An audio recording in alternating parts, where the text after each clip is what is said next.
Welcome to the Mediate Your Life Podcast. I'm your host, John Kenyon. On the show, I guide guests through challenges and conflicts in their personal and work lives, and in their experience of the larger social political world. The Mediate Your Life approach helps people bridge differences and heal divides, using principles and processes based in empathic communication, a mediation framework, and mindfulness.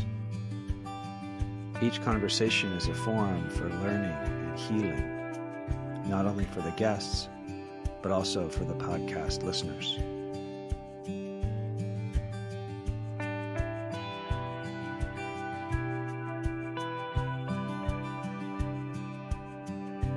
In this episode of the Mediate Your Life Podcast, I'm joined by pioneering philosopher Tim Freke. We explore how Tim's groundbreaking revolutionary philosophy of Unividualism reframes the way we can think about and engage with politics. He shares his vision of humanity evolving beyond warring polarization by accessing universal benevolence and paralogical open system thinking, the art of holding and integrating seemingly opposing ideas. In the second part of the conversation, Tim shares a personal inner conflict, and I guide him through a process using the Mediate Your Life framework, weaving together his Unividual philosophy with practical empathic communication tools. This conversation blends politics and personal and collective evolution in a way that is both profound and practical. I hope you find it as exciting, enlightening, and inspiring as I did. I am here with Tim Freke. Tim, it is so good to have you on my podcast. I've been a big fan of yours for a few years now and been pretty involved with your work. So for my listeners and our listeners to kind of know we have some connection over some time. But this is the first time we've done something like this, and I'm just really grateful and happy we can do this together. And I'm going to read a little bit from your bio, so to give people a sense of you who don't know you, and then you can give a little more if you want of some of your background. But so you are a philosopher, a pioneering philosopher, written many best-selling books. You give inspirational talks and life-changing events, and touch the hearts and minds of hundreds of thousands of people worldwide. So you've been doing this for a while, and you'll be telling us a little about your background. But you were winner of the MBS Writer of the Year Award in 2020, Kindred Spirit, and one of the 100 most spiritually influential living people. That sounds pretty impressive, Tim, on the 2020 list in Watkins Magazine. So yeah, author of 35 books, translated into 15 languages, and top 6 Amazon surprise bestsellers, and Daily Telegraph Book of the Year. So you've had quite a writing career, Tim. One last little bit. You offer a revolutionary approach to awakening for the 21st century, and you're a visionary. They give new understanding of the nature of reality. Your work combines evolutionary science and deep spirituality to offer a visionary new understanding of the nature of reality and purpose of life. So yeah, that's really what has drawn me to your work, that evolutionary perspective on spirituality, that integration of spirituality and science, that I think you're really cutting edge, doing something I don't know that anybody else is quite doing like you are. And I'm really just, so appreciative of how your work has contributed to me and my work. And just again, thank you for being here. And would you like to add anything to you, and tell a little bit of your story, maybe how you got to this? Oh, let me also just say for the listeners that we're going to frame our conversation around politics and applying some of these philosophical ideas and overlap between your work and my work to the political realm. And kind of like what would be the most evolved way of working with politics and all the incredible divides and chaos and just difficulties we're experiencing in politics right now, and just to bring particularly kind of keep that as a main focus to keep coming back to. So that's what we're going to attempt to do here. But Tim, would you want to give a little bit about your background and how you got to this point in your life? Well, firstly, it's a delight to hear talking to you. I'm particularly excited because of the focus on politics, which is something which is very important to me, but I don't talk about very much publicly. But I want to start doing that more. And you read out the PR on the back of my books, and I sound like, oh, this guy's done so much. The reality is, I'm a human being, like everyone that's listening to this, who faces this mystery of being alive, who knows I'm going to die, and really wants to understand it as fully as I'm capable, and to experience it with as much richness as I can, and to contribute as much as I possibly can. That's it, really.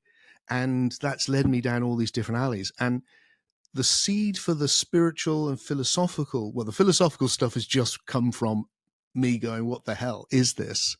Every morning, here it is. What the hell is this? And that's been happening since I was very young. The spiritual stuff also came very young. I had what probably would be thought of as a spontaneous awakening. I think of it as being deep awake. When I was 12, and I knew that something profound had happened. It just happened sitting on a hill, actually thinking about how mysterious life is. And that set a seed which has set me exploring spiritual experience, spiritual traditions in philosophically, but also experientially. And then that's led me to this place where I've written all these books, and I've done retreats for the last 30 years all over the world, and tried to find a new way to understand spirituality for our own times, which means to me that it needs to be post-scientific or after the scientific revolution. All the great traditions are before the scientific revolution, so they didn't know anything we know now, which has enabled us to connect on the internet and go to the moon. So any form of spirituality now for the future needs to incorporate all of that. It needs to be in the light of that. And if it can't stand up to the scrutiny of that, then it's finished. But I think it can, and that's what I've been articulating. Now, the thing I don't talk about much is that there's also been this political current throughout my life, also since I was very young, when I was also very involved in politics, especially actually in my early years. And that comes really from a desire for the world to be a better place, like most people who are involved in politics. It's one thing to experience these big love states where you just feel this enormous love in the universe and this great compassion, and it's my favorite thing to experience and share. But then you look at the world and you think, well, how can we make it better? And when you look at history, you can see that we have made it better in many, many unbelievable ways. But where does it go next?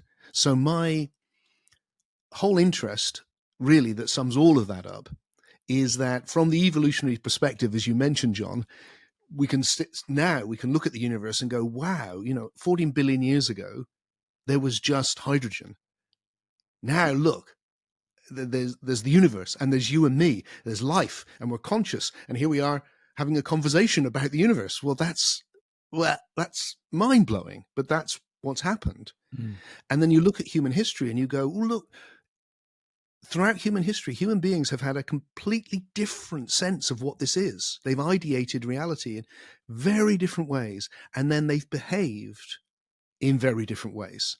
They've thought that this was a good way that we may look back on now and go, and that really wasn't, was it? So history is also an evolution, a dramatic evolutionary process in our understanding and on how we relate to each other. So for me, all of that comes together in the question, okay, so here we are now, what's next? What is next for our understanding of the nature of reality?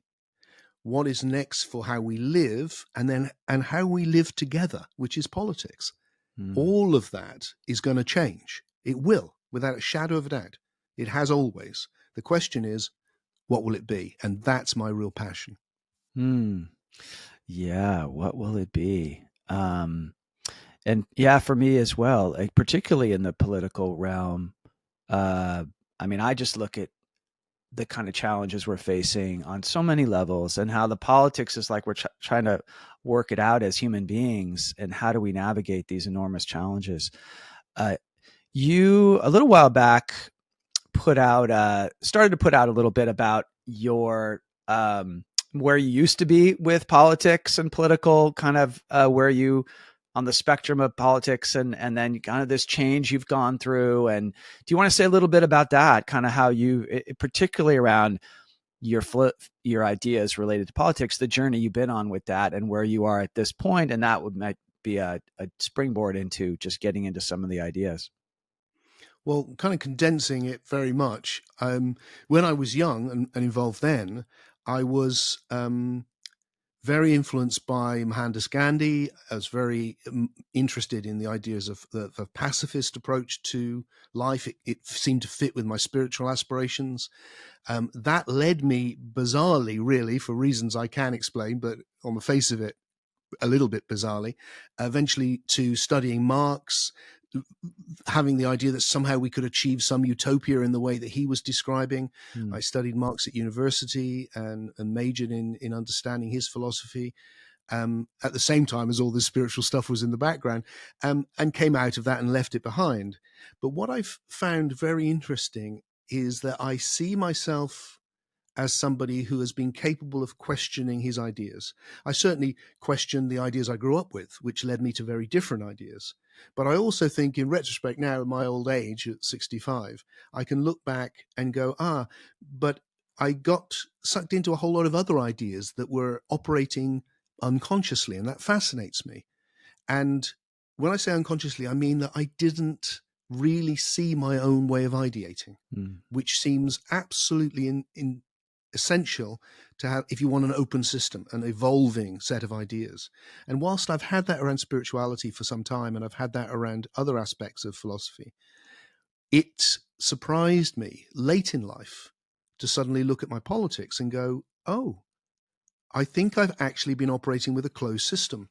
So my journey of the last period of my life has been to seek out people who are saying the opposite of what I was thinking and listen very carefully to them. And what it exposed in me was my prejudice, and embarrassingly so, if I'm honest, that I was there looking at people who were articulating a different approach to life and assuming they had either they were foolish because I was wise, clearly, or they had bad intent, that because I had good intent. And what I found was that was not true. I found people who believed very different things about how we should organize society, who were also good people with a very well thought through understanding of the world. And I think one of the reasons it's happened is that a lot of people complain about the modern age with the internet and all the rest of it, that somehow we're getting ghettoized. And I'm sure that is true for some people. But what I found is the opposite. I couldn't have done this. I couldn't have made this journey of the later part of my life without YouTube, because suddenly I could actually go and listen to these people and find the voices who seemed compassionate and wise, but very different to what I assumed was compassionate and wise, and really understand them. And that's been an exhilarating, confronting, humiliating, in some ways, humbling, let's say, process, because I've seen my own limitations, my own foolishness, and I've been very glad to see it.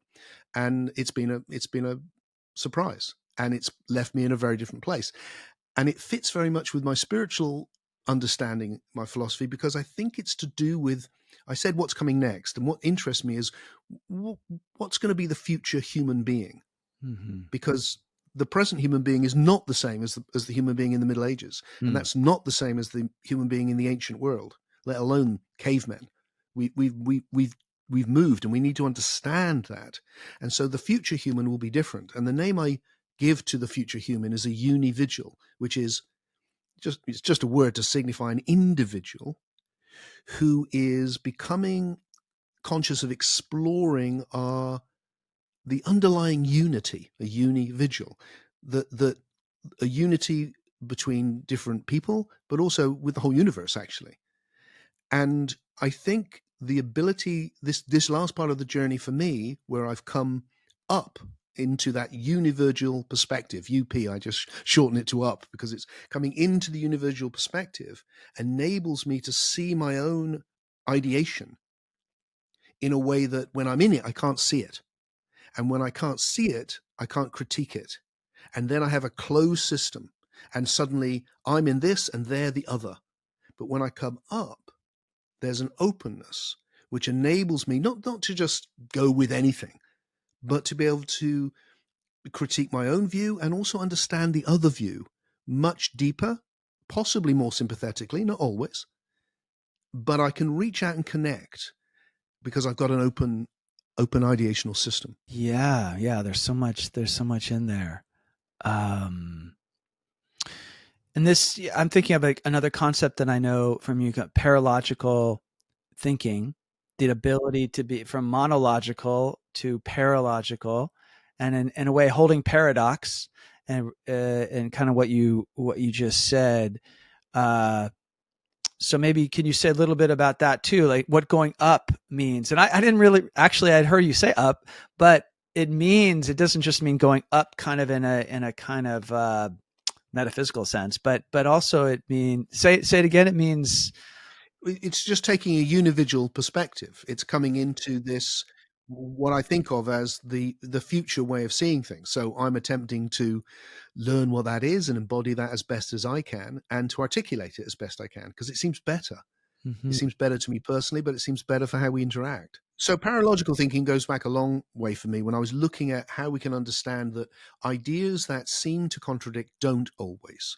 Now, some ideas do contradict, but some ideas look like they do. But if you understand them with paralogically, you can see they fit together. So I don't know, if I say to you, this morning I saw the sunrise, that's true, actually. But if I also said to you, this morning I didn't see the sunrise because the sun doesn't rise, the earth goes around the sun, that's also true.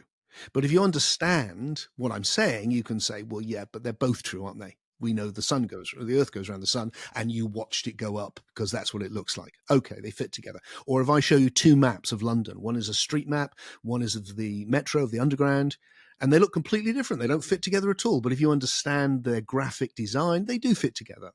And ideas are like that. So things that can seem like opposites fit together, not always, but they can. And that opens us up to seeing things from different perspectives that can complement rather than contradict.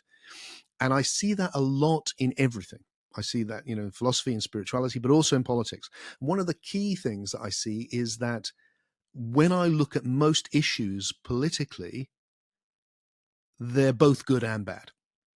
By which I mean there's elements about we could do this, and there's things which you want to say, well, that's good because of A, B, and C. But then actually there's also a downside.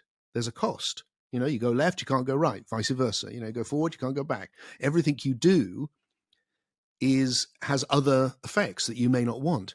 And why that seems so important to me is because it enables us to see what we're suggesting, what we believe, in a much rounder way. Because and let me talk about myself rather than criticize anyone else, because I've got no grounds to criticize anyone else. Let's criticize me. I can see in my own past a tendency to see the good side of what I thought was the best idea and the bad side of what the other guy thought was the best idea, rather than being able to see the good in the other as well as the bad, and the bad in what I was saying as well as the good. And once I do that, it enables me to engage in a much more genuine conversation. I think it's as simple as that. That's a difficult thing for a lot of people to do, to hold different truths in a way and try to find some way that they fit within a larger understanding. Yes, I think that because, a lot of times, especially in the political arena, people are saying something of value, but just not hearing each other. Mm-hmm. And that ability, that what I say about coming up, one of the things about it is that I feel like as I've done that, as that's happening, I can see more and more of the way I ideate and improve it and make it less narrow and make it more open. But I can also listen much better to how you ideate, and specifically people who've got a very different view to me. And what's happened, as I said earlier, is that that's actually made it richer. Now, it doesn't mean everything I hear I just agree with. I don't. But I am able to understand it. And the key thing, it feels to me, John, when is to understand it from the other person's way of ideating, not from mine. Mm-hmm. Now, that still doesn't mean I agree with it, but it means that when I do agree or disagree, I'm actually disagreeing with what they're actually saying. One of the things that frustrates me immensely, and I get it a fair bit with philosophy, say, is when people disagree with me on the internet, leave all these stuff, and they're disagreeing, but they're not disagreeing with me because they haven't understood what I was saying. So they're disagreeing with their imagination of me. Now, if they disagree with me, with what I'm actually saying, that's good. That's like, okay, now we can talk about it. But we spend an awful lot of time disagreeing with what we assume the other person is saying. And it's not even accurate. So first of all, we just need to actually hear each other. That's where we need to start. Yeah.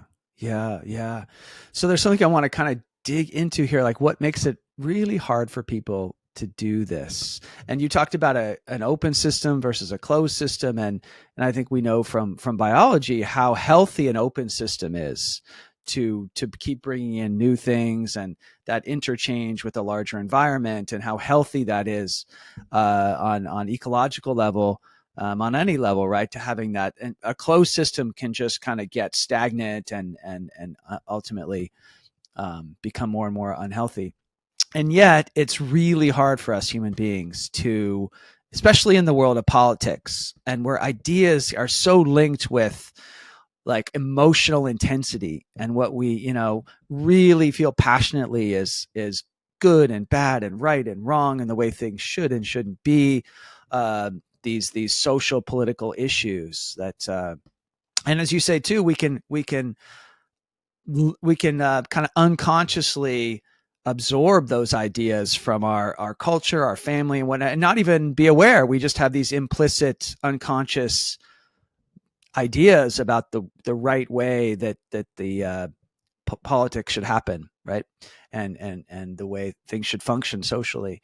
So I want to kind of dig into a little bit with, like, from your perspective, how to get to this place. It does seem like evolutionarily where humanity, it'd be great to go, because that would be more and more effective at getting to better ideas and acting on better ideas collectively.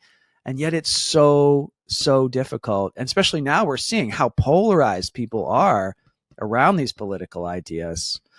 So, do you want to say anything about your current thoughts on that? Well, let's quote a very old American who I do love, and that's Walt Whitman, who says something like, create better persons and the rest will follow. And I think that is true. I think the way in which things evolve is that we evolve. And that means how we are in ourselves, how we ideate, how we process information, how we respond to what we process, how we are as human beings. So the solution to me is, we need to make this journey to what I call unividuality. You can call it whatever you like. And what that marks out to me is that you come into this place where you really see the commonality of our humanity, and actually, in a deeper mystical sense, a profound sense of communion with existence itself. And that shifts how you see everyone and everything. Because what arises, and this is what I've been exploring really all my life and sharing, is that what arises is this universal benevolence, a wishing well to everyone, even the people who you may disagree with the most, or maybe doing even terrible things, that there's a fundamental benevolence. Now, the problem often in political debates is that's not there. So when that's not there, you're dealing with people as I'm representing me and my group, and you're representing you and your group. And that's a continuation of the pattern which human beings have operated on throughout the whole of history. Because the pattern that I see when I look at history, and I spend a lot of time with history, is, if you put it very simply, kindness within the group, unkindness without. You're my kind, whatever that means, whether it's my tribe, my ideology, my race, my whatever. You're my kind. We have rules about how we treat each other, and we're kind. Outside the group, that we're in conflict with those. And most of human history, the rule has been you can do anything to those people, anything at all. You can enslave them, you can destroy them, you can steal from them, and that's what we've done. And that's history, pretty much. Yeah. Now, what we've slowly come to is a greater affinity with each other. And one of the things which I'm very aware we face enormous problems, but I really always want to start by going, but look how far we've come. I mean, it's astonishing how far we've come on so many levels, that such large numbers of us can cooperate in the way that we do, that the world has changed in the way that it has, is grounds for immense optimism, as well as, the challenges we face. And we need to face them with optimism, it seems to me. So if we're still in our groups, if I'm representing the English and you're representing the Americans, or whatever it is, it's like, now all of those groups matter because I am English and I have my family and I'm responsible for where I am in the world. And I want to do my best for my family and my people and my culture. And that's right. That's how it should be. But also I want to do that within a general benevolence, that I don't want it to be at your expense. I want you to flourish as well. I want everyone to flourish. Now, that brings something completely new into the equation, because now, if you have that universal benevolence and I have this universal benevolence, we can trust each other. And the fact that we disagree, perhaps, about how to enact that becomes now a benefit, not a loss, because you can point out what's wrong with my ideas. I can point out what's wrong with yours. So, I don't know, let's take a classic caricature example. If I go to you, the way to help everyone flourish is to have a large state that looks after everyone. And somebody else goes, well, I also want everyone to flourish, but I think that might actually lead to more harm than good. And that what you want is to empower individuals to be creative and then let them function in the world with other people and let other people decide for themselves what they choose to buy and sell and engage with and adopt. And that collective intelligence, that's a much better way to do it. Now, there's a whole debate to be had about, is it one, is it the other, is it a combination of the two? But if we're both coming from the place of universal benevolence, we can, in good faith, have that discussion. And the fact that we've got different views means that we might end up somewhere wiser between us than if we just agreed. If, on the other hand, I basically want something different to you, which is I want to benefit me and mine, not you and yours, now we're in competition. Now we can't have that discussion. Now it's about which group is going to dominate the other, which is going to get the upper hand. So it's like the difference for me in when you think about just something as simple as the economy, buying and selling. To me, if I'm selling you something, for instance, and you buy it for twice what it's worth, I don't feel like I've won. I feel like I've got one over you. It's not good, because I'm not out for me and mine. I feels like we've won when we both win. If you walk away from it going, here, that was good, and I walk away from it going, yeah, that was good, hurrah, something wonderful has happened. In the other circumstance, where one person benefits and the other loses, that's not the case. So that's the shift to the Unividual, which wants the universal benevolence. It changes how you operate. It changes how you meet the other. Yeah. And what you're looking for is, where are the other Unividuals? Where are the other people that have that universal benevolence that we can connect and find solutions in a new way? Yeah, I think what you just said, because my mind was kind of going down different pathways as you were speaking, and about the how to get to this place that you're talking about, And I think what you're saying, I just want to reflect it back a little bit and see that it isn't. I don't hear you saying it's like how to kind of win someone over that's in a very competitive, win-lose paradigm mindset, and that is just going to really advocate primarily for themselves. That sounds like you're saying look for other people that have that tendency towards that unividual mindset, that and can tap into that universal goodwill, universal benevolence, and sort of build a coalition of that, of folks that can hold that, the both sides of ideas, and have this sense that that's going to produce more intelligent, wiser, more effective results by kind of aligning with people who share that paralogical thinking. Yeah, is that what you're saying? Versus trying to persuade the other people to change. Yeah, that's exactly what I'm saying, John. I feel like, look, we need a new human. The way we do that is embody it ourselves and gather together with other people that are doing their best to embody it themselves. And then there's the possibility of a different type of political grouping. For me, if I can just jump to spirituality for a moment, because this way of thinking goes right back for me 20 years ago when I was criticizing literalist religion and how divisive it is. But look, if you look at in every single tradition, there's this little group of mystics at the heart of it, and they're all talking to each other, and they all say something a bit similar, and they're open, and they're kind, and they're not like these other guys. And what struck me was these fundamentalists who are all fighting each other have got much more in common with each other than they have with these mystics. And these mystics, who are eclectic and cooperative, have got much more in common with each other than the people in their own tradition who are behaving in this other way. And I feel the same with politics. The people who have this universal benevolence, who are on the right, whatever that means, or the left, whatever that really means, or wherever they are, have more in common with each other than they do the ideologues, the closed system ideologues in their same tradition. So in other words, we've gathered together in the wrong groups. And to bring in something new, we need to gather together in a different group. So that new group becomes people who've got universal benevolence, an open system. Also, I think another important aspect is they've got what I would call temporal depth, by which I mean they understand history. They understand that we're in an evolutionary process. So they're not naive.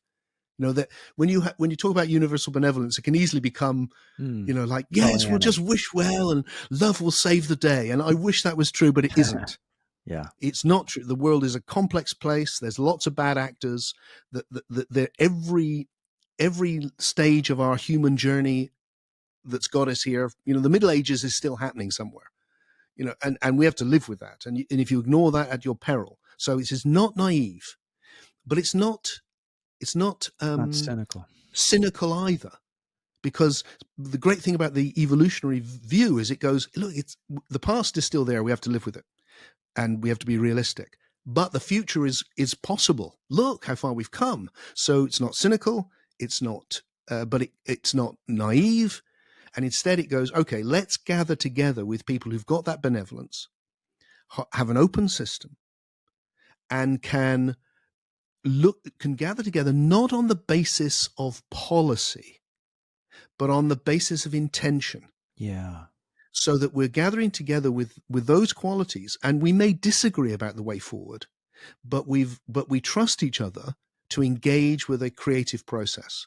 Yeah. And if I could just throw at you, just to end off this little section, with a little metaphor, which I really love, and I hope anyone watching this won't think it's too silly, and that's from sport. And I'm English, so I'm going to talk about what you call soccer. And what strikes me about soccer is that you want a team, and you want a team that's going to win together. But for that team, you need attackers who are optimistic, going forward. Come on, give me the ball. We're going to score a goal. But you also need defenders who are pessimistic. Oh, don't go rushing forward too fast, because we need to make sure they don't score a goal. And the perfect team has all of those things. And what I see with the idea of progressives and conservatives and those archetypal divisions in politics is it's like you've got a team of attackers and a team of defenders. And it's like, that's not going to help. That's no good. What you need to go is both of those voices are really valuable. The voice that goes, I see the new way, really valuable. But the voice that goes, oh yeah, but careful because you could mess up in a way that you haven't anticipated. That voice is also really valuable. And if they work together with that benevolence for all, then that feels like the future. That's a new way of doing things. Yeah, well, I like that analogy. So I played a lot of soccer, football when I was young. I was a defender, actually, and yet I identify with being pretty like progressive and not so as conservative, and it's so that there's something interesting about I don't know, something interesting about that I haven't thought about, but just that metaphor of what you need to make a whole team. Um, I'm actually feeling really excited in this moment because there's like we've had some conversations like this, but I'm getting I'm just seeing the tendency in myself really, and in so many others where we think of the team as like I'm on team Democrat, right? And the team like conservative here in the US, MAGA, like extreme right. And it's like that there's this sense of needing to change these people to think differently, and putting a lot of energy into at least thinking about that, at least like really being stirred up around why aren't they just a little more reasonable? Why aren't they like, right? And I think that's so common right now. Instead of what you're saying is like, that's probably all that energy probably isn't gonna move the needle much. And it's more like getting on the same team with the people that have maybe different ideas, but have this overarching unividual frame. And like, we know each other, right?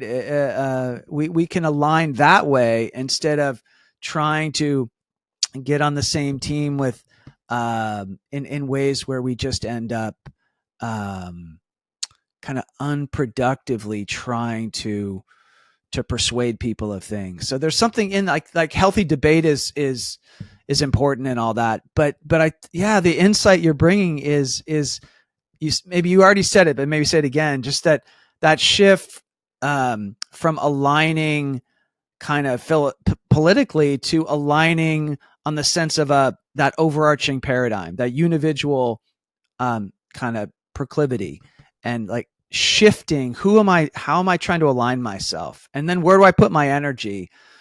It's working together with this team, trying to create what's going to be best for the future from that more holistic perspective, rather than fighting endlessly with others that don't have that unividual perspective.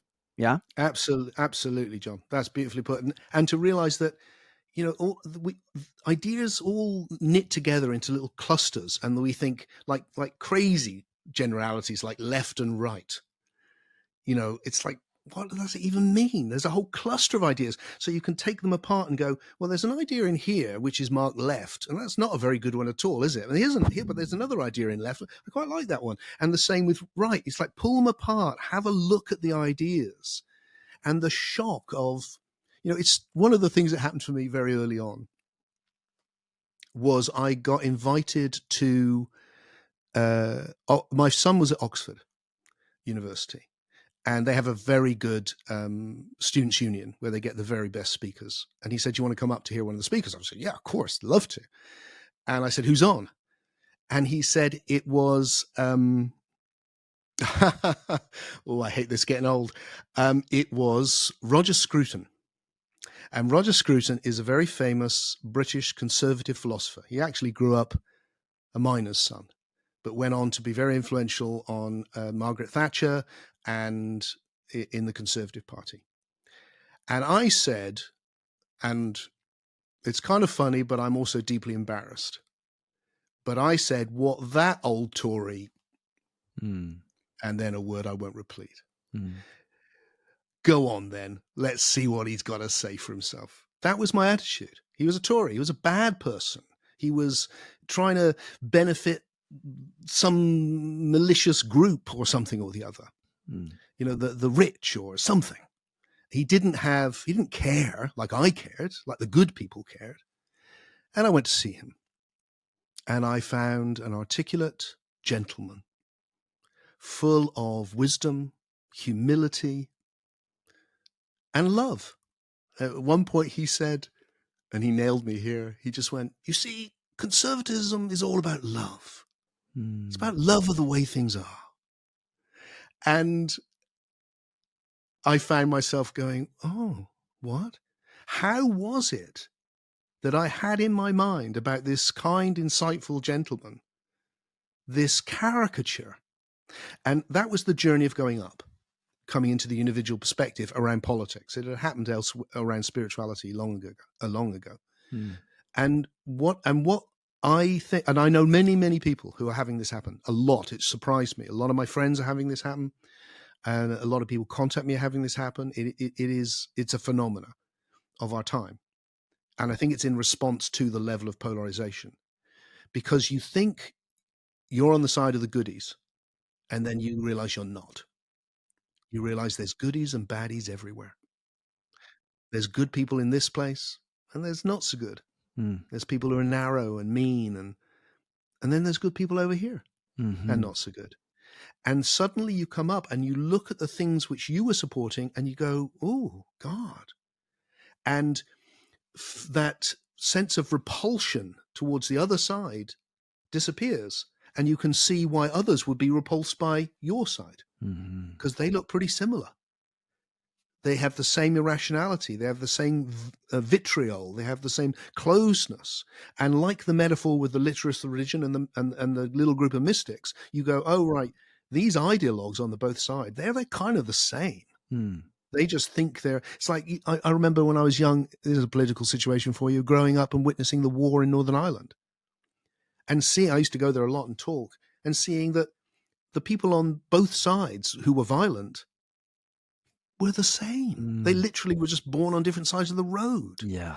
The people who were different were the people in both communities that wanted to find reconciliation. Yes. And that's the same now with this divide, with all these divides. And there's a part of me that wants to go, I don't mean this as a cop-out, although, it could be heard that way. But when people go, yeah, but look at the situation we're in, I feel a bit like if you went to me, I don't know, took something from the Middle Ages. If you went, the War of the Roses, Tim, which side are you on? I'd be like, well, I'm not on either side. I'm from the future. We don't care about all that stuff anymore. We see things completely differently. And that's how I feel about looking at our current divisions. It's like, I'm not on either side. That's not how we want to do things at all. I'm trying to create the future here. I'm trying to do my best, as best I can, to be open and blah, blah, and to come into this universal perspective, and then try and model it as best we can. Yeah. This is so powerful, because I'm realizing that just hearing you talk, it changes even who I would gravitate towards. Like, I want to talk with people that have different ideas than me, but what would make it feel enriching is if we share that that more universal benevolent mindset, or that more holding that individual perspective, but then also really wanting to search out people who have different ideas than me, and then we can learn from each other, as you said earlier, and then that becomes kind of an exciting adventure of learning about better and better ideas, and almost seeking out that open system, instead of how do I, getting so caught into the polarizing. And part of that's really listening to what the other person's saying. Now, look, some people are bad actors, maybe a lot. A lot of people are very still in that collectivist mindset where it's about my group, and that's in opposition to your group. And you've been bad, and we're the goodies, and it's like, and there's reasons often for that, understandable reasons. It's not to be dismissed, but from that has come a new, most of humanity have lived in history in those collective mindsets. They're still going on. They change. They were about tribes, then they became about nations, then they became about class, then they became about race, sexuality, all that. But they're still my group versus your group. Mm. And then the thread which has emerged, particularly since the Enlightenment, what created the Enlightenment? Why do we live in this new world of scientific understanding? Because we started to individuate. We started to become individuals who thought for ourselves. So we've moved from a place where everyone in that group thinks the same, which is most of history, to more and more, we're still not there by any means, but more and more being able to reflect enough that you can question your conditioning. And the questioning of conditioning, just to bring it back to myself, doesn't end at the beginning. So I question my social conditioning that I grew up with in the 1970s England, adopted a whole load of other new political ideas, but didn't get around to questioning those until I was in my late 50s. So, you have to keep questioning. Keep questioning. And if you can do that, you start to individuate. You become an ideational individual. You're thinking for yourself. And what I see with the polarization is that people, what I used to do, and I hope I'm not the only one who does this because it's embarrassing, but what I saw myself doing when I look back now is there were issues I didn't know what to think. So I just looked around. Well, what do people like me think? Or people like me, who I remember when I've come across a figure like, I don't know, Jordan Peterson, who's a very smart man, indeed, I think, with very interesting things to say. But when I first came across him, it was like, who is his friends? Who supports him? Where does he stand? Because then I'll know what to think about him. And so my first reaction was, who's this guy? Rather than, okay, let's listen, which is what I am now. And there's things I agree with, things I don't. But I'm interested. He seems an honest man with kind things to say from a place of his own wisdom. And we've individuated. That's happening. Now we need to take the next step. And just in passing, so many of the real achievements of modernity are about the individual, it seems to me, not collective conflict. So, I want to live in a world where my daughter and my son have equal opportunity. That's because I don't want them to be treated according to their sex. I want to be them treated as individuals. Same with race, same with sexuality. See everyone as an individual. You're John. You're not a type. You're John. And you will combine all sorts of different qualities that make you you. You'll have your own ideas. So, and that growth of respect for each other, to see each other and meet as individuals and to be individuals ourselves, that needs to continue. And then from that, the unividual, which is that ideational individual realizing, but there's something deep which unites us as well, which stops us being just atomized, which stops it all being about narcissistic, egotistical, me, all of that, which is the dark side of individualism. And and we can see there's a commonality here which unites us. And then that benevolence and that love and that connection starts to open up, and we start moving to the next level. Yeah, I want to stay with this theme of individualism, and I was already thinking about it, and then you brought it up now, and I think that's such an important insight that you've had about the importance of individuating and the kind of going more and more into our individuality, but how that also then needs to be wedded with that collective sense of unity. However, like in this, a very common critique of our modern culture, or Western culture especially, is it's hyper individualistic. It's we've gone way too far, and we're just, it's creating all these massive problems because we're so individualistic and atomized, and how that feeds into the political difference, problems that we're having. There's such an eloquent way that you kind of keep reframing that to be like, no, this is a really good thing to be an individual, and it has a dark side, as you said, but then it can be wedded with this. So kind of integrating the value of collectivism and experiencing ourselves as the collective and the value of that, but also how important it is to be a individual. And could you just say a little bit more on that? Because I think it's so important, that idea, and I think it's not well understood in a lot of one side or the other. See, I think whenever things evolve, there's always problems evolve too, new ones. So new qualities arrive, but new problems arise. And in the rise of the ideational and the modern individuals is exactly that's what's happened. Huge advantages, and then there's other things not so good. And when faced with that, there are certain people kind of, you see, it's like, the solution is collectivism. Go back to collectivism. And that's what was happening with communism. If we just run it for as collectively, everything will be great. And as we now know, that was an utter disaster. And because it's not about going back, it's about going forward. So we don't need to go back to collectivism.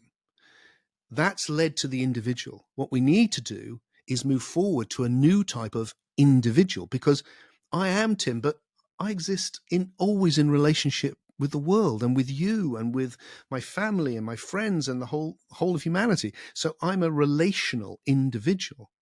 And if I understand that, I can deepen that relationship, and I can and this benevolence and compassion and communion arises.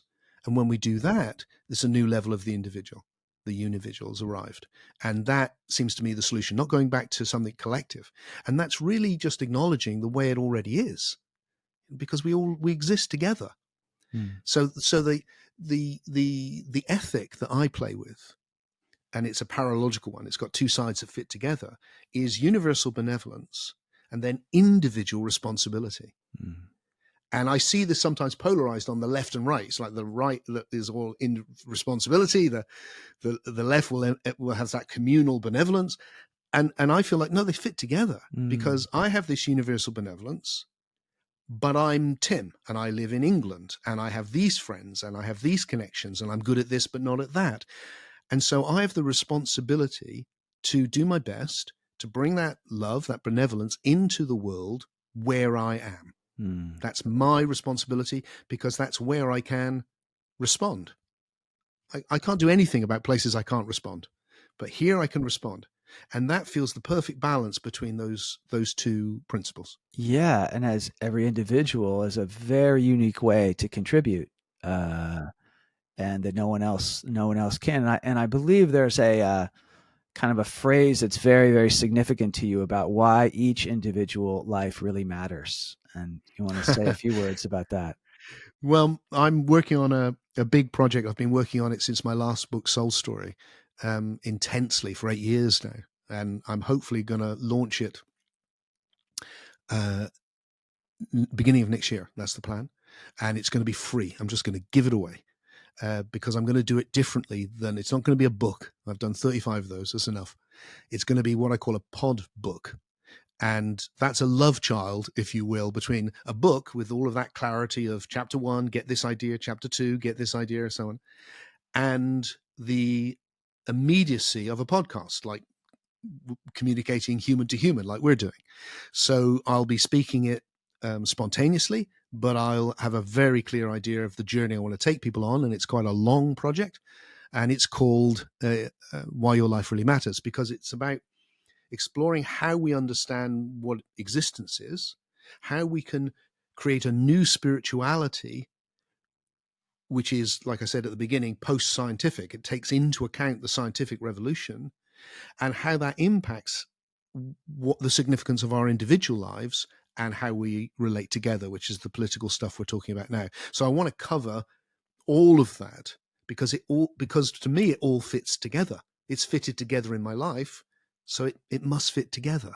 And this is, I guess it's my life's work. So and I wanted to call it Why Your Life Really Matters, because ultimately all of this is about seeing how special it is to be a human being, and why everyone contributes and why everyone is of value.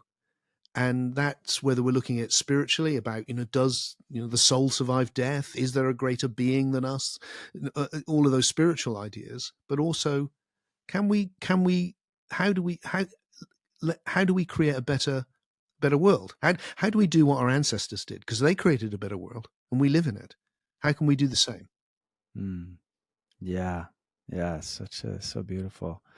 In a moment, I want to ask you about if there's something a little more personal, a little more like on the show, I do like a kind of a conflict of some kind to work with to take these kind of principles and really bring them home. But before we do that, I'm realizing there's a sort of a full circle of, you started with this question in a way of, what are we humans evolving into, and particularly maybe in the political sense of how we politically can function as we move into the future. And it seems to me that you've been answering that question really in terms of what, we never know for sure what the future will be, but that kind of your best intuitions of this paradox in a way of more and more individual and at the same time more and more collective, more unified, but very much coming from a deepening into the individual, and how we can kind of connect with each other politically around that kind of alliance. Yeah, kind of forming those kind of alliance of people who share that. But yeah, is there anything else you want to say, just in sort of summary of that answer to the question of what's next for humanity? Yeah, anything we haven't touched on or that you want to kind of really bring to a completion point? Well, we've touched on a lot. I think the thing I would like to emphasize, and I may be repeating what we've already explored, but if you look at history, you see how much has changed. And there's a romanticization of the past that takes place, often by people who don't understand history, actually, whereby people think it was better before. And of course, there were things about it which were better. When things change, there's always something we lose. But if you stand back enough, it's like, let's just jump to an analogy. I have a little bit of tennis elbow, that pain in your elbow. It's getting old. And when I wake up in the morning, it's sometimes worse. And so I tend to wake up in the morning and I'm like, oh, yeah, my elbow. And then I get on with my day.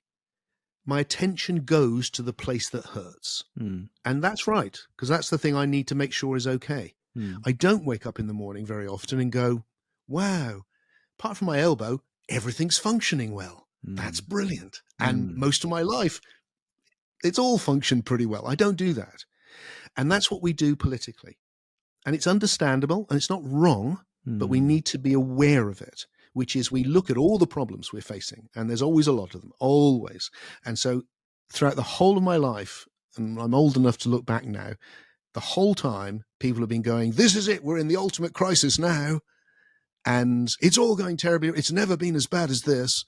And then I go back and I go, I don't know, when I was in the 70s, it was pretty bad. And when it was in the 80s, well, that was pretty bad. And there was this.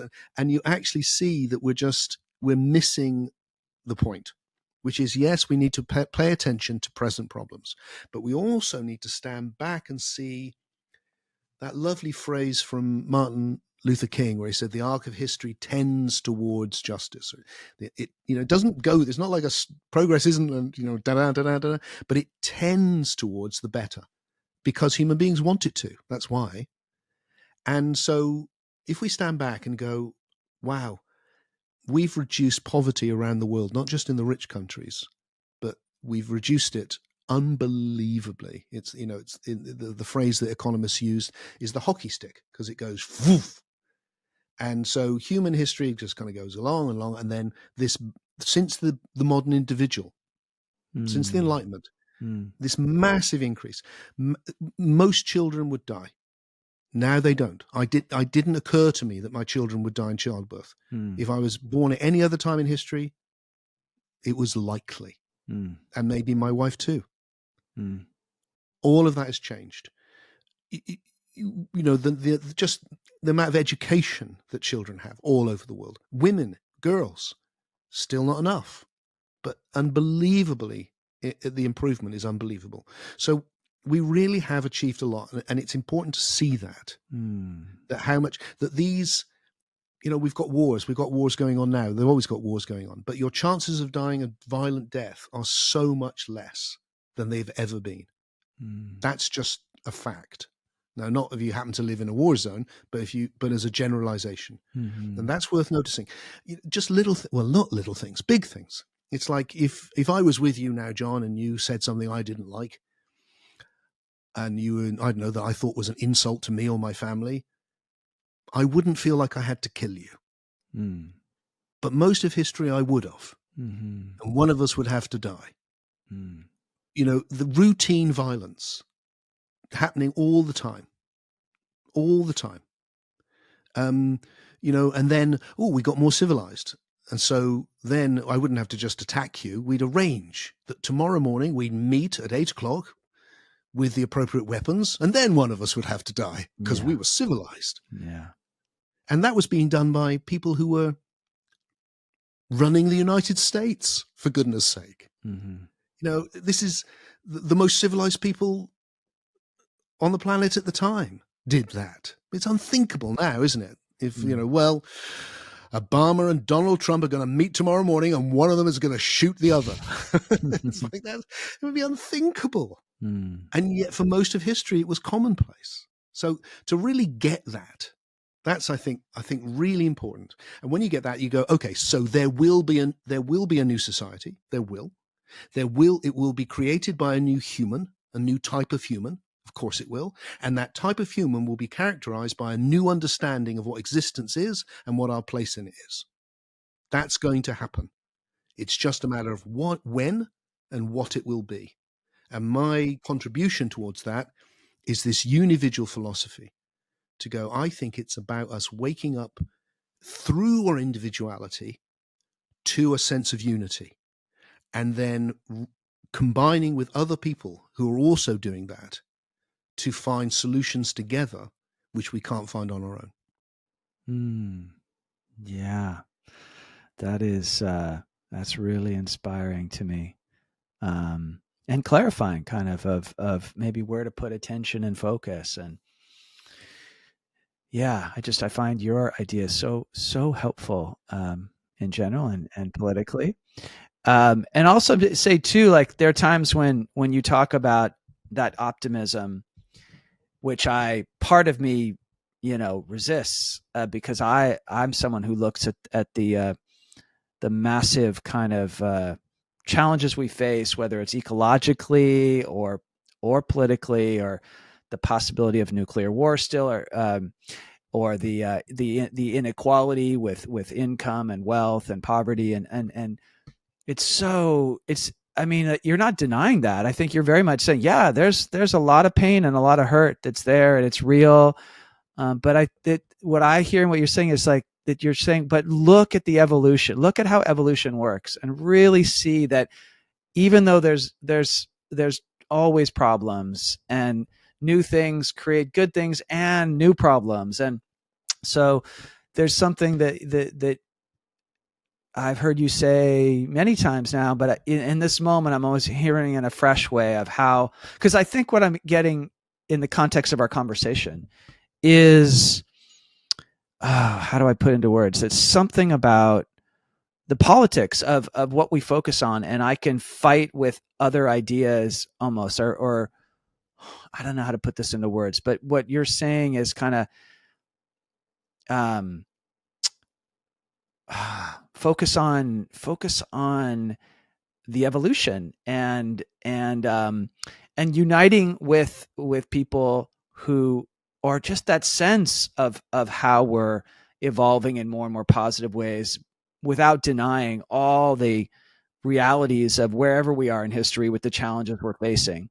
Exactly. Right. Exactly, John. And not just, sorry, I just want to capture that thought, because it's so important, because it brings together so many other threads. So what you've just said is a great example for me of paralogical thinking. So one of the problems I get is if I go, like a lot of my friends who've known me on the left the whole time are going, oh, so you've gone over to the right then, Tim? And I'm going, no, I've gone up. I haven't gone right or left. I've gone up. And they're like, and they assume that if I'm critiquing the left now and going, there's things about this, I really, that must mean I'm now on I've joined the other side, rather than going, I'm not thinking like that anymore at all. And so the same thing, whenever I say to people, look how far we've come, what people hear is, you're ignoring how bad things are. But I haven't said that. I've just gone paralogically. Look, this is how bad things are. And not only have we achieved great things, but we've created bigger problems. Nuclear weapons are more emergent weapons. If we only had sticks and stones still, we wouldn't have so much of a problem. So that's all happened. That's part of the lacking naivety. This is not about some naive, ta-da, everything go. But it's not cynical either. It's being able to take on, look, we've come a great distance. We've done really well. We need to see that to have the optimism and determination to scale the next mountain and not be defeated by it. And we can. We absolutely can. And one of the great things about the age we're in at the moment is that it is so polarized. And some of the ideas, in my humble opinion, are so crazy that I think more and more people are going, what?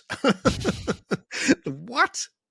And to see the level of that. And I think that's what's leading to people going up, because people are going, this is not right, is it?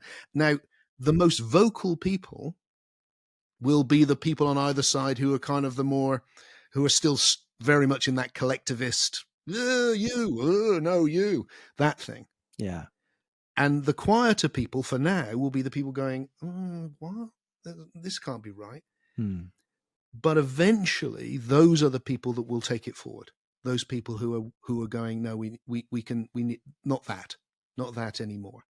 And so it feels like an old way of doing things is having its last hurrah. That's my. I mean, I don't know that's true. I hope it is, but I think it could be. And it's having its last hurrah as something a little bit absurd. It's a bit, when we look at politics, like extreme, today, like going to the extremes before something can shift almost. Yeah.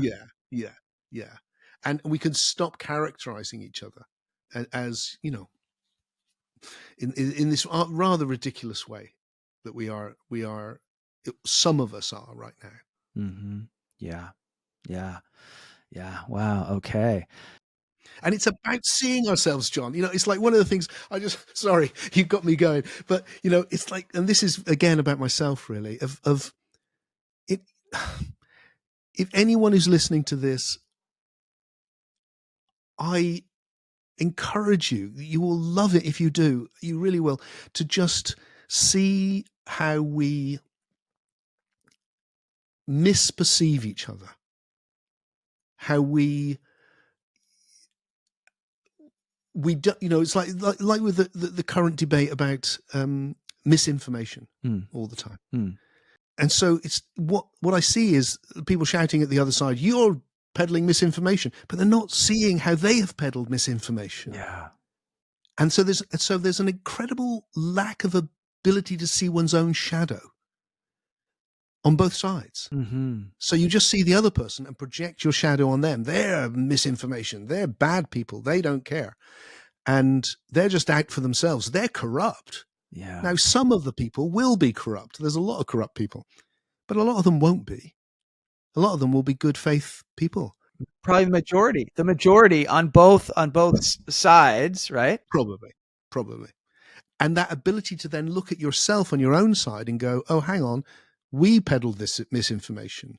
We self-righteously declared that we were right and we weren't. And that's and so there's a level of reflection and self-criticism in a positive way that can take us forward. That's absolutely necessary to take us forward. I love it, Tim. I love it.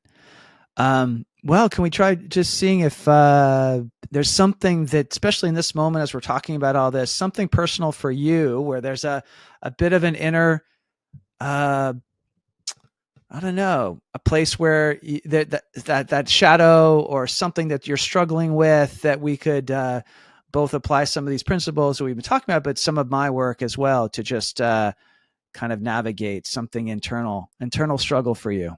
Okay. Well, you mentioned that before, and I was thinking, what can I what's happening for me. And here's one. I'm not sure what I've been discussing will help much with this, but I think your work, from what I understand of it, could well help. I don't know if this is the sort of thing you've got in mind, but I see an internal struggle that's happening in myself on my own little sweet journey through this bittersweet mystery, which is around food. As I get older, I get more tired. And when I was younger, it's been a while now, but when I was younger, I was a smoker. And I found that it was, in my youth, everyone smoked, and I did too. And I kept it going and fought with that addiction until I did conquer it eventually. But I loved it. And what I loved about it was it gave me energy, kept me going. I could work for hours and hours and hours and all through the night. And it was very romantic, very bad for me, and made me feel awful ultimately, but very romantic. But when that stopped, I didn't have that kind of thing to put in my mouth. And I found myself snacking. And some of the time that's been fine. But what I've noticed the last period of my life is it's a bit out of control. It's not like really out of control, but it's I'm looking for the stimulation to make me think clearer, be more energetic, keep going, when actually I'm really tired. Yeah. And partly that's getting older, I suspect. And what's been shocking to me, and that's why it feels like it might be the right thing to discuss with you, is I like to think of myself as someone who, when they sees these things, does something about them. But I've seen this for a while now. And although I've started to do things, it's collapsed every time. And I haven't done anything about it. So, and in my framework, that this up perspective, what I call like the third side, this kind of the part of us that can mediate between the parts of ourselves, between ourselves and others, and use some kind of levels of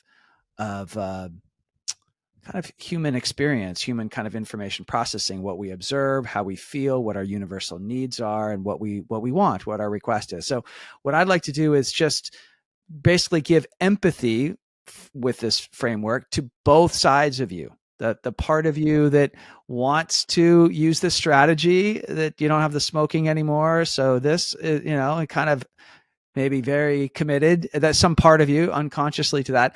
And then the part of you that's like, hey, this got some downsides. It's not fully working to do this strategy. And basically just kind of mediate between these two sides of you, give empathy to both sides, invite them to empathize with each other, and then see what new evolutionary emergence might come from that. Yeah. Kind of getting Correct. yourself conscious and unified internally there. So I usually ask, is there just, it helps to usually focus on one and then the other. So is there, if you may kind of tune in to, I didn't ask you about size sensing. Maybe we'll come back to that at the very end. But if you kind of sense into your psyche and your body, and which voice, if you will, which part of you would like to be understood first. So we're just going to do some deep understanding for both sides. So which side do you want to focus on first? That really could be either, but let's say the part of me that wants to constantly have another cup of tea and another little snack to give myself a little boost. And even though I know it's really not very good for me. Yeah. So let's talk to that part of you. And in a way, it's like, yeah, almost imagining like it's a little person inside that kind of operates that way. And so from that, maybe I'll just like, almost like I'm speaking to that part of you. What I'm understanding so far from what you've said, that you want to have a kind of sustained energy and keep going and get these bursts of ideas and productivity, and just this, and maybe wanting to enjoy like that prolonged engagement and feel like you're having fun and enjoyment.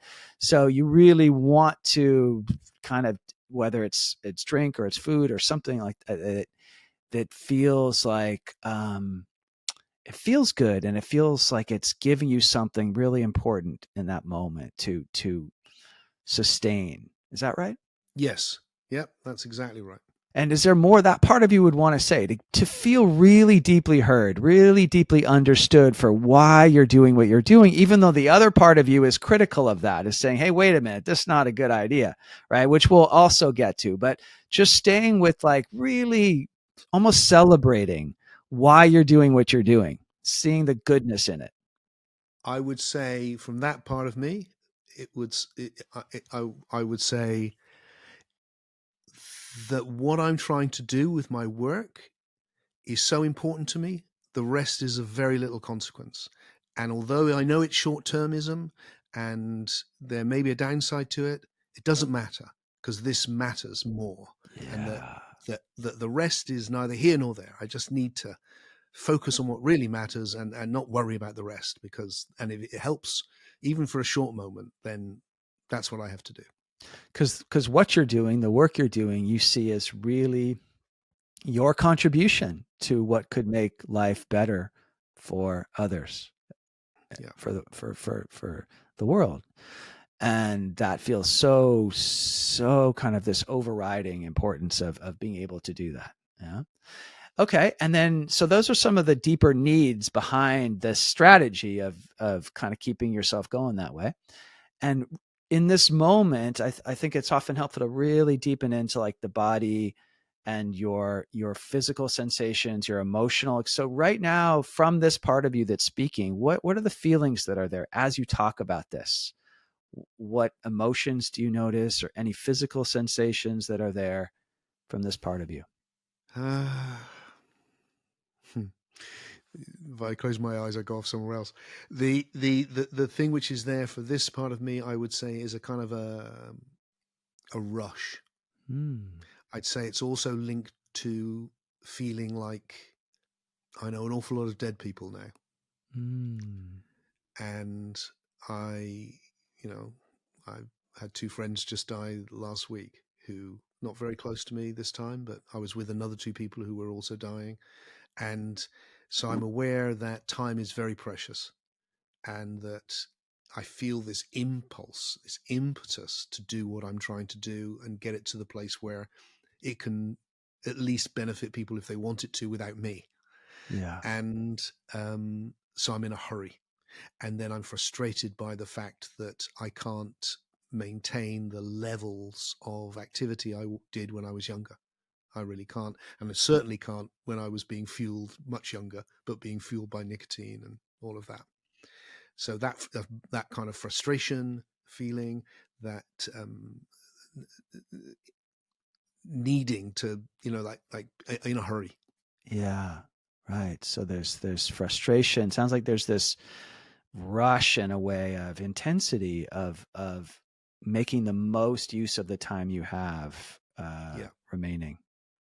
Yeah.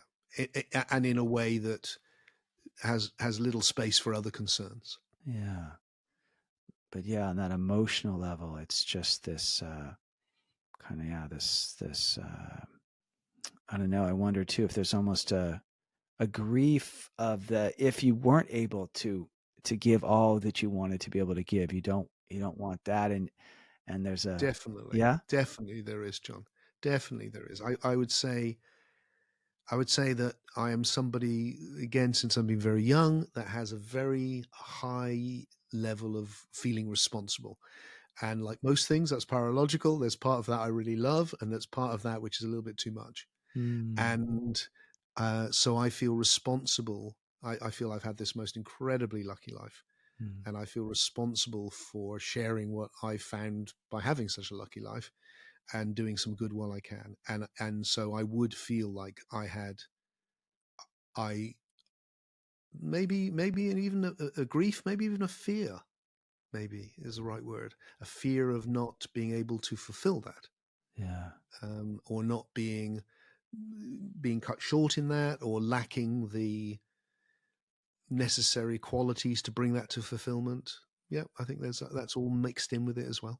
Yeah. So I hear frustration, grief, fear, that's all mixed into maybe this energy of like a rush of intensity to move and to do. And all that's kind of, and sometimes we feel that more like in our in our chest or our belly or other places? Is there anything like any place where you can really feel those emotions particularly strong in your body? I have to confess to you, John, and I'm not sure because I want to engage, and this is really interesting and lovely. But when I go into my body, I slip into meditation, and immediately my stomach expands, and I feel this, and then I'm in something else. So There's that up part of you that we can keep yeah, it tapping just comes into. like, so if I close my eyes or I start to breathe, I immediately slip into that. And so I don't get the emotion associated with that part of me. I get something else. Okay. Yeah.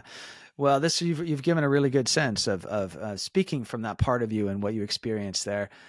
Is there sort of permission for that with that part that we can go check in with the other side and just to listen, just to really deeply connect there? Yeah. Okay. So if you, however you want to, sometimes it helps to even almost physically move to kind of find this other side that has a bit of a problem with that strategy of meeting those needs. Yeah. Mm-hmm. So what does that part of you have to say in this moment? That part of me, I can slip into it quite quickly as well, actually. That part of me is going, slow down, Tim. Hmm. That part's me going, look, the most important thing is your evolution of your soul, and the health of your body will really support that. And that you respect and make time for what is good for you as a human being. And that's good for you. That's good for your family. That just shows a level of wisdom and responsibility that being lost in the other doesn't show. And you would be happier, and you may even be more productive if you didn't slip into quick and easy solutions and found a way to find a more long-term sustainable way of being productive and creative now in your 60s, which may not be the same as it was when you were in your 40s. Okay, how about I repeat back a little what I'm hearing this part of you say, that I hear a lot about the care for your physical well-being, your body and your health, and how important that is to being able to contribute all that you want to contribute. And maybe contribute more. The healthier you feel, the more your body feels well taken care of and rested enough and not overstrained. That from this other side of you, it's like, hey, maybe it's there's an importance to making sure those needs are getting met and slowing down enough to do that. Is that right? That's right. Okay. And any emotions as you're kind of really dropping into this part of you, any sensations or emotions there that don't take you too up into your spiritual. Yes, if I get, as soon as I scan my body, it just goes dumph. But I can certainly feel that again, fear, different fear this time. Mm.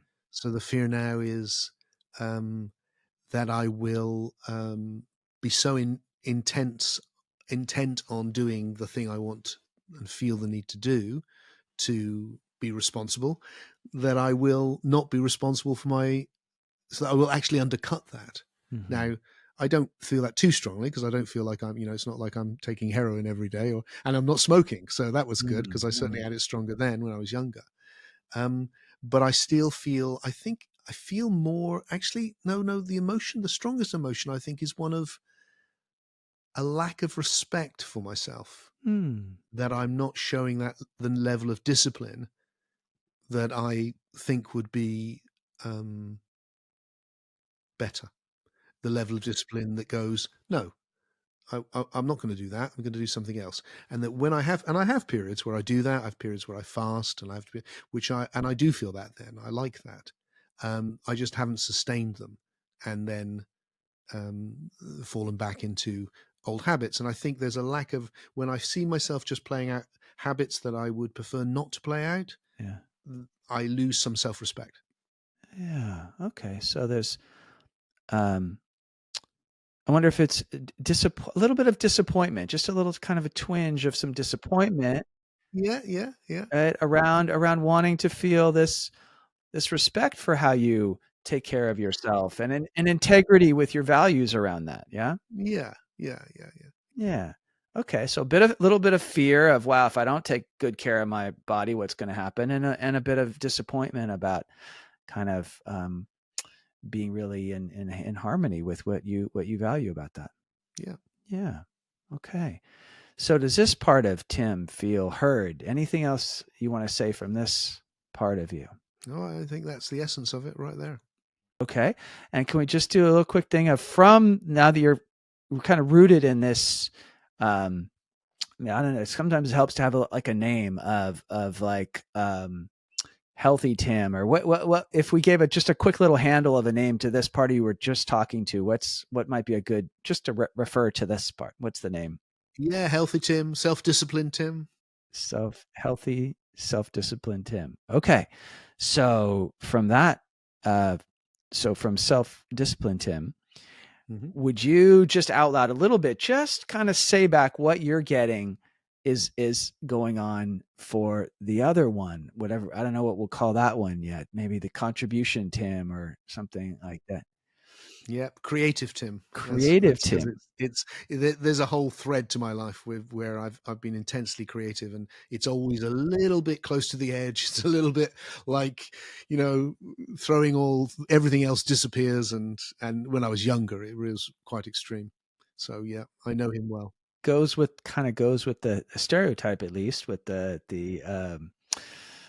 creative inventors and people who live on the edge. So from the healthy self-discipline part of Tim, uh, can you just say out loud a little bit what your understanding of the other side, in a paralogical sense, of kind of just holding these complexity of ideas? What are you hearing? Just repeating back a little bit. What's the gist, the essence of creative Tim? Of just The what he's engaged in is more important than anything else, and that therefore the concerns around being more self-disciplined, whilst that would be fine, they're not important enough to interrupt what's, to spend time, because if I were to spend time changing those habits, it would slow me down.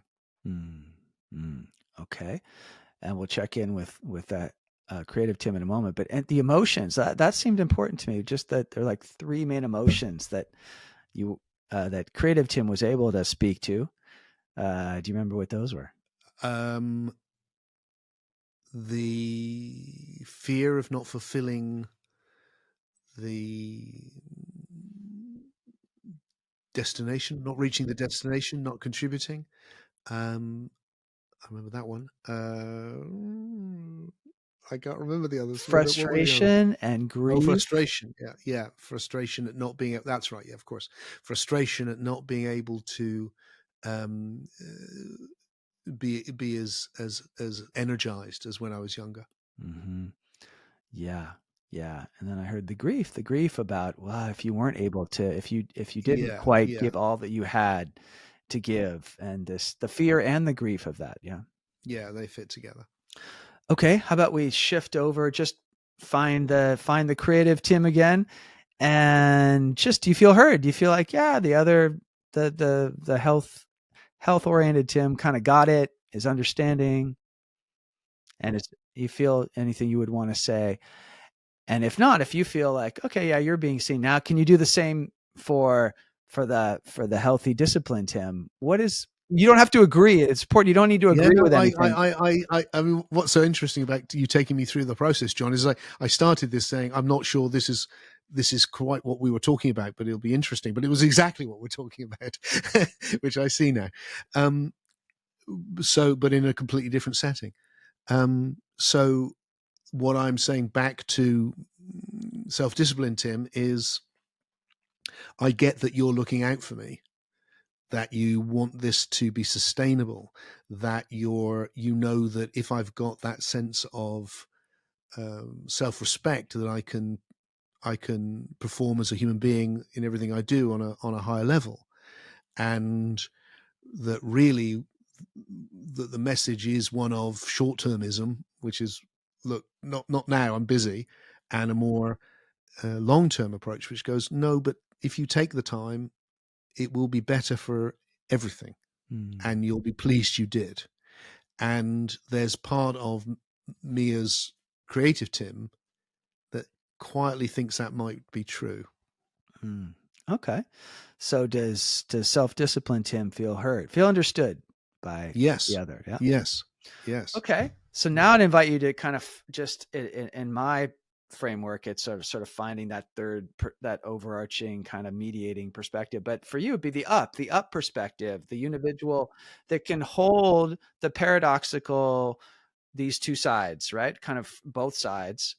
And from that place, and maybe listening for in this moment, if I invite, is there a request from either side or both sides that really tries to meet the needs of both, that doesn't go one or the other, but it's how could they really feel like they're working together to care for each other's desires and needs, but in a way that really could do both, meet the needs on both sides. And is there a creative maybe image, an idea that's a little bit fresh in this moment that both might be like, yeah, that's Yeah, good. I think, and I have to confess to you, John, my wife would be delighted to hear me say this, because I think she's been saying this to me for a while, is that, as is witnessed by these two parts of me, I tend to be someone who can be of extremes more.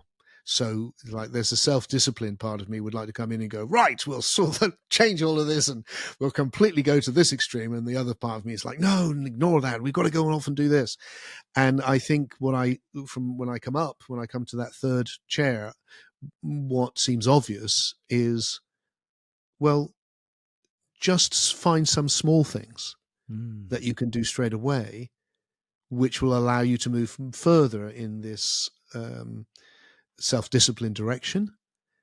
And so you feel the positivity of that. Oh, I did that little thing and I've done it all week, without it having to be a complete flip that dominates everything, and see if that momentum can pay off, and I can benefit from that smaller but still significant movement. So I might just say, right, well, I'll just concentrate on, when I come in, I don't have to have a snack to get me going again. I can just come in, have a break for a few minutes and go back to work, and try that, or just do that at 11, but not more than that, or just have a limit and see if that then generates a feeling of, I'm moving in the right direction. And I like that.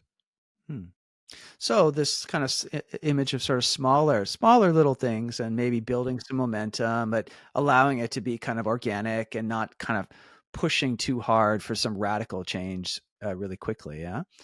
And how is that for both? If you check in with sort of both sides of you, is there kind of an inner agreement around this? Do you have a sense? I think there is, actually. Yeah. Yeah. Okay. Yeah. I All think right. I think that makes sense. Awesome. Yeah. Well, it makes sense to me too. It, as you said, it felt right to me listening. Great. Well, that's kind of completing with that process and maybe coming out of it. How was that kind of, because it's different to be talking about it versus you were experientially in it and allowed me to kind of guide and walk with you, right? How was it to be like in it and moving through it instead of just a conceptual exercise? Yeah, really good. I think it's a great way of doing it. I loved it. I think that ability to see the different aspects of myself is, and articulate them, and to see what the emotional response they lead to, and then to take a third chair up perspective. I think that's incredibly. It has a lucid simplicity to it that I really like, and it has a paralogical quality that speaks to me, and it, on a very personal level, in this case, my own little thing, is a mirror of the bigger, more social issues that we've been talking about. And often what intrigues me about life is that things echo each other on different levels, and this is an example of exactly that. Exactly that. Yeah, I was kind of marveling at how well it mapped on to the other ideas that we were talking about. And that what I saw you doing is, or allowing, is just to really not just be that an intellectual understanding of those things, which I'm sure you've had, but like you allowed yourself to really go through the levels of a deep somatic experience, really connecting to the needs and values underneath those things and connecting very deliberately with the two sides of you. And then the ideas so that, I just, yeah, that's what I saw you doing. What the thing which really echoed for me from our earlier conversation was the way that you led me beautifully, actually, into a place where the two sides of this particular dilemma in me could see the benevolence in the other side. Exactly. Yeah. Right. Right. Right. Well said. That's a nice tying it all together like that. Okay, well, maybe just check and see if there's anything else you want to say. I want you to be able to also let people know maybe more about the pod book, the ICU, which you can explain. Anything else you want to say before ending, but also, sir, any other loose ends that we haven't tied up? Well, I'm sure, John, that you and I could speak for days. So, that's just the way it is. Life is a great mystery, and there's so much to explore. The things I would like to say to anyone listening to this are, I have got this pod book coming out. It's not out yet, but if you sign on to my newsletter on my website, then you'll get told when it's arriving. It'll be on podcasts platforms. It'll be on YouTube. It will be free. And I would love to share it with you. And you can check it out, see what you think. And also I have this online organization, little community that meets up every Sunday in 7:30 UK time. So it depends where you are in the world. And it's called the International Community of Unividuals. And as I've said, a unividual is somebody who's beginning to explore our essential unity with each other and with the universe. And it's a genuine community. People get to know each other, support each other, help each other make the journey of their individual and collective evolution. And it's really international because it's people literally, like, people wake up in the early morning in Australia, and people in America like yourself, John, and Sweden, and all over. We have Japanese group as well. And I love that. So if you're interested in exploring ideas with me in a community who are moving in this direction, come along, try it out, see what you think. And you can find information about that on my website as well. And it's a very sweet thing. If you join up, you can't make the meetings, you can get the recordings. There's a big archive, there's a Facebook group, and there's such a diverse group of people. It's kind of crazy, but I love it. And we have philosophical meetups, but we also have experiential ones, because so much of what I'm interested in is actually how we shift our experience. And I called it the International Community of Unividuals because that shortens to ICU, and that's a little pun that makes me smile, because that's what we do. We see each other. We really, really see each other. And when you enter this place where you see each other in this deep way, you enter this unity, you commune. And well, it blows me away, the experiences we have together, on the internet. Who would have thought that was possible? But it is. Connecting and communing with someone who's literally on the other side of the world. Astonishing. So that's available should you be interested. Yeah, well, I can personally vouch for the ICU. I come to that regularly and I love it. I love the community, the people. Yeah, really lovely group, and get to be with you and the ideas that you're on your cutting edge, leading edge, sharing and interacting with us as a group and trying things. It's a beautiful place to be. So I highly recommend people check it out. And again, it's timfreke.com is your website. Yeah, that's the It website. is, as long as you spell my name right. It's a funny name, but it is pronounced Freak, which is kind of crazy. But hey, if you can get through school with that, you can take on anything. But it's Freke, and as long as you get that, it's an old English name.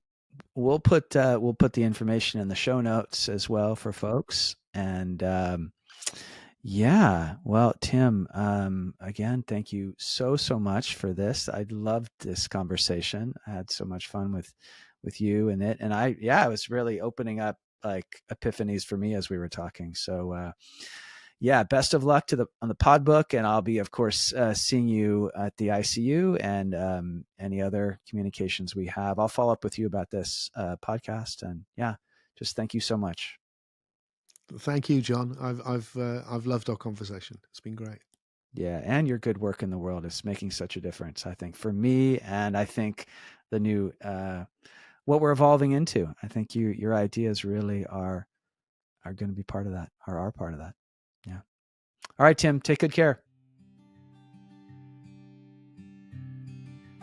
Thank you for listening to today's conversation. If you enjoyed this episode, I invite you to subscribe to the Mediate Your Life podcast and follow me on LinkedIn and Instagram at John Kenyon. You can also download the Mediate Your Life app to practice these principles in your own life. With love, empathy, and care, I'm John Kenyon. Thank you for listening.